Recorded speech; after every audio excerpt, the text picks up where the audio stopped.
President iZim Mnangagwa could be more Zambian than Zimbabwean, given the years he stayed in the neighboring country. Zvadhakwa vakomana vanhu vekuZambia nevamwe munyika yeZimbabwe vofaya vachikanda mafacts kumutungamiri wenyika muri kuona muzara nhasi ari kukomemorata birthday rake zvakanaka kuGreat Zimbabwe. Sandapinda mashoko anobuda nyugo panapa vanhu vachichidhisimisa vachiti aiwa uyu mutungamiri uyu anofanira ari wekuZambia. Not bo subscribe or like or turn on the bell icon. Timira unamoyo kwa mchinzi.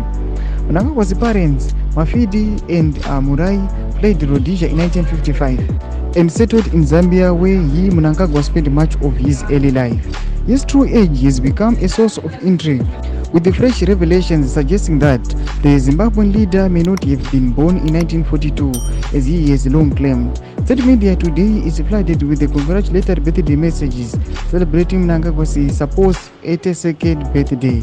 However, insiders allege that the president was actually born in 1938, making him 86 years old, 4 years older than his official age. In a bid to carry favor, ZANU-PF loyalists have been falling over themselves, sending effusive birthday wishes despite the cloud of doubt surrounding Mnangagwa's real birthday.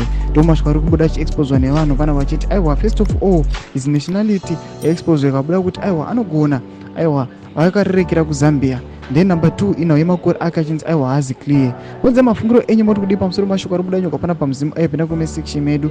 Musangano subscribe or like and turn on the bell icon.